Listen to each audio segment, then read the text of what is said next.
at talent discovery and of course football development at the grassroots stage. We're looking at something that is now becoming like the norm in Nigeria today. Beyond playing football on different streets, we now have different academies that are trying to discover talent and of course develop football at the grassroots level. But a lot of people will also tell you that with this system comes its challenges. So we look at the prospects and the challenges of these academies in the process of discovering talent and of course developing football at the grassroots level. So this morning we are being joined by a chairman, one of those that are running academies in Nigeria is the chairman of Atiko Football Academy. I'm talking about Prince Adewale Prince Atiba Adewale is my guest on the program this morning. So together we are going to be looking at how they've been discovering talent at the grassroots level and how they've been developing football at the grassroots level. Good morning to you, sir. Good morning to you. Thank you, sir. Okay, let's look at it. If you're talking about football academies, we look at scouting for talent, training talents, and of course developing talent. So in terms of looking at these different academies across different parts of Nigeria, some people will tell you that these days we have some academies that it's just about glorified academies, that they are not really academies in the sense of it. And people question how they scout for talent, how they train and develop these talents. Some other people will tell you that academies these days a number of them, don't let me say a lot of them, a number of them are actually interested in making the money and not actually discovering this talent, not only this talent and developing this talent. So let me put it straight to you as the chairman of an academy. What is the state of a Nigerian academy, and how will you respond to some of these things that I've mentioned as regards what people feel about the system of academies that we have in Nigeria today? Thank you very much. Once again, thank you for having me. First of all, like you have said it all, there's a different type of academy. You know, there's some coaches, they have these, they call themselves a football academy, but they always make a way to just get money, sort the money out from these children or maybe from the family. But as a good, if you know what you are doing, as that you have an instruction, that you know that what you are doing, you are trying to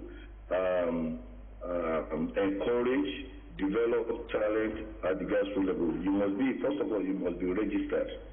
You must be registered your academy to know that yes, you mean the business. You know that they know that yes, you know what you are doing.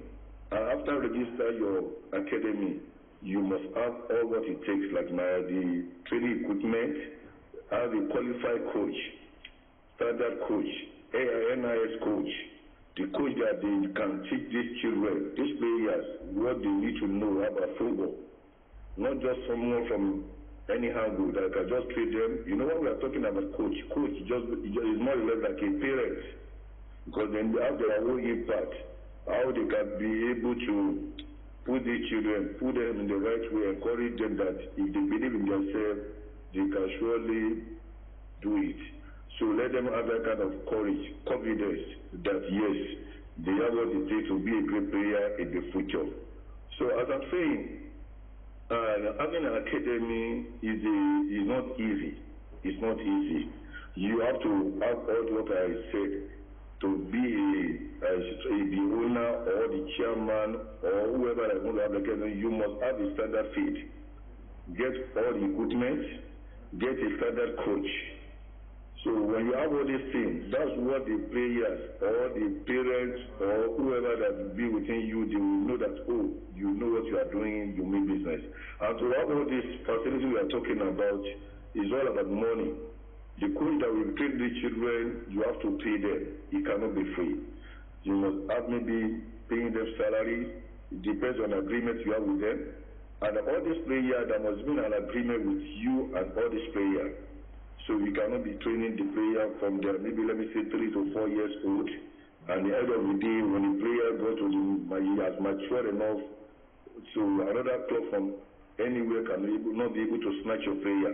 So you can have that agreement with your players. So even though the parents, they must have that, what's it called, parent consent that they will sign within you and with them and your academy. Because you know that some coaches, they don't even know where the player is coming from. What they are after is that just to snatch the player from you. So, and they won't not be good enough if you allow such player to go like that. It's just like all your efforts has been in the vain. So as I'm saying, having an academy is not an easy task. That's why you see some clubs. If you go to some clubs or the academy, they call themselves academy. But when you Google their name, you will not find them in the Google or in the internet. You won't find their name there. So you won't find their name there. It means that they are not real academy. They are just a club site. They don't need to call themselves academy. They need to call themselves club site, street club site. So that's the name I can give to them. Because when you are calling yourself an academy, you must have the structure, what it takes to be an academy, and you must have a program for your academy concerning that a scholarship program outside Nigeria to get a scouting program for them where they can discover these players. So there must be a kind of proper arrangement, and your academy must have the training academy jersey. Not that a player will be wear Man U, the other one will be wear Chelsea, Man City, or whatever. No, they must have their own uniform. That's their academy jersey. And all the equipment will also be on ground, qualified standard coach. I think that's how I think that someone can manage the academy. So that's it. Thank you. Okay, now talking about having academies these days, some people also are saying that it's good that we're having this structure on board where we now have academies discovering talents and nurturing these talents. But some people also look at the fact that in recent time now we don't get some of these players moving into our local league, maybe like the NLL, the MPFL. What most academies do these days, because of the finances involved, you just look at clubs outside and sell the players to. From your own experience in terms of discovering these talents, how has it been for you as the chairman of an academy? What's your scouting program like? How do you scout for talents? How do you nurture these talents? And do you have any relationship with local league clubs, maybe any NLL club or the MPFL clubs? Oh, that's a good question. Let me speak for myself. In my own academy, this is how we operate. I bring out, let me say, if you invite my team to a scouting program, I always look around before I register my team in your program, because there's some, they call themselves a scouting agent. But when you get there, you will see that what they are doing there is totally out of it. I hope you are getting it. But when I register my boys into a scouting program, maybe in Abuja or anywhere else, so my own target is that I have to make sure that I bring the best to that program. Bring the best to that program. And you know that I have an academy not only in Lagos, I also have in Ibadan. So I'll make sure that I match the two of them together to get the best. And after that, I will always make sure that if I have my own program, maybe I might bring my own scouting agent. I invite some clubs, so whoever that they pick, good luck to that team. But I don't compromise that I will tell the organizer or my guy that he has to pick all my players. No. So because we are talking about the development of the grassroots. When you bring a scout agent to your team, don't expect, if you want to be a free and fair, it should not be a situation that that person should be work with only your academy. I have to work with all academy for you to get the best from those players. And concerning whether we have a partner with the NLL or NLO, yes, we do.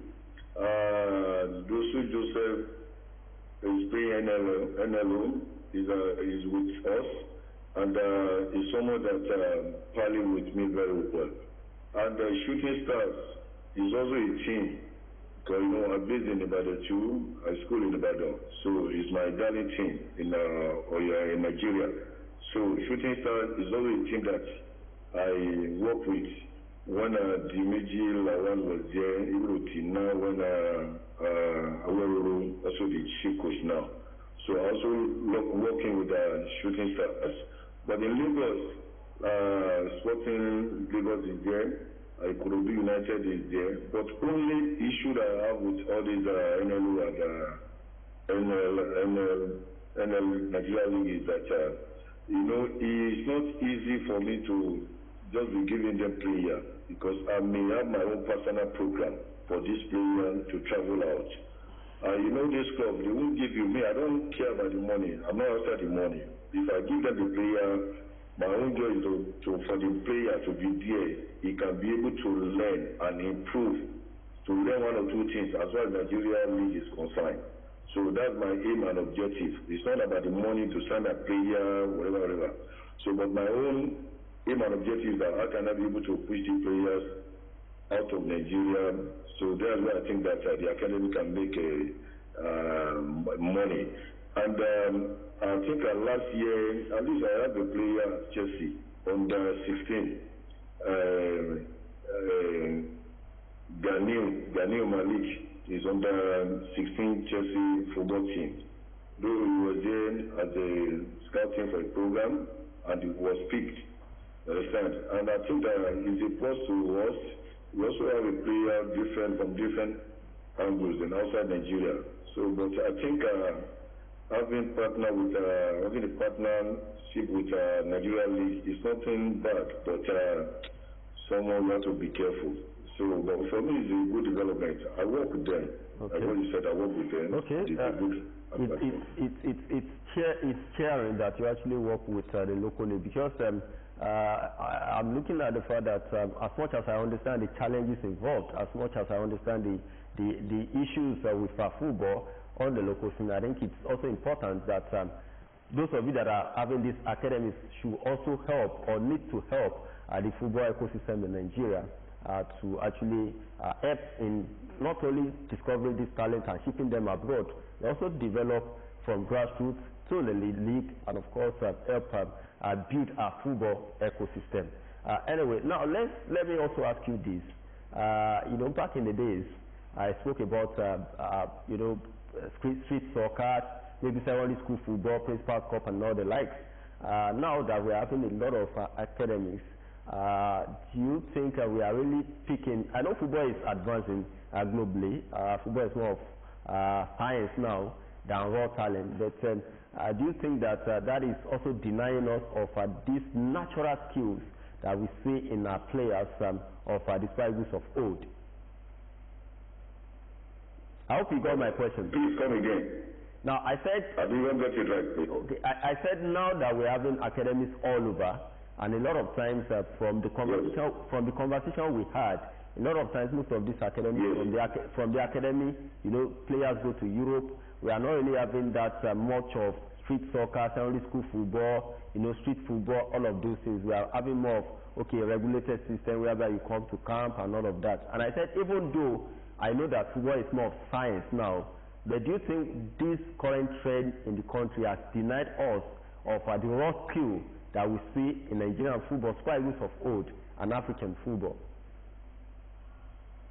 Okay. Let's do it like this.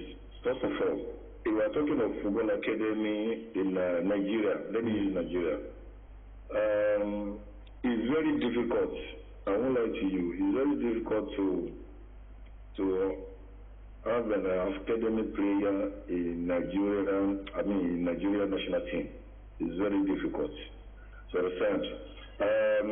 For an academy to have a player in national team is maybe it can be. I guess you didn't get the question. Maybe I should try to rephrase the question. What I'm saying is, back in the days, it was more of skills, because most of these players play on the streets or they play for their secondary school, then they play in the local league before they now go to Europe, and because of that, you see that natural skill in them, and that is why we've been struggling to have a player that is as skillful Osejeji Okocha as our number 10, because he just most times it's about maybe from academy, maybe from Europe.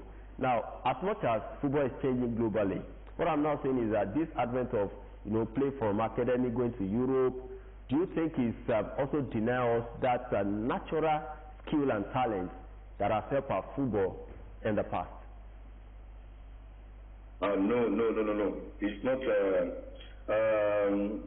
It's not denying the way forward of Nigerian football structure. What I can say is that all the players that they are in street football or in academy, they are doing very well. Even though I can say that this year now, there are some players in the scouting program at what's it called? Is it Oshodi or somewhere in Lagos? All the white agents that there, they were so impressed that those players they saw in that program, they are really very good. And all these players we are talking about, they are from street soccer. I hope you are getting it. They are street players, so they don't even have a standard club. What I can say is that Nigeria football, as far as the grassroots is concerned, they are doing, the Nigerian players, as far as grassroots is concerned, they are doing very well. Even though we have a lot of Okocha, Kano right now. You know that in Nigeria, there is a lot of abundant players in Nigeria. You understand? Very talented. So if you want to have more than 10 more Okocha in Nigeria, we have it.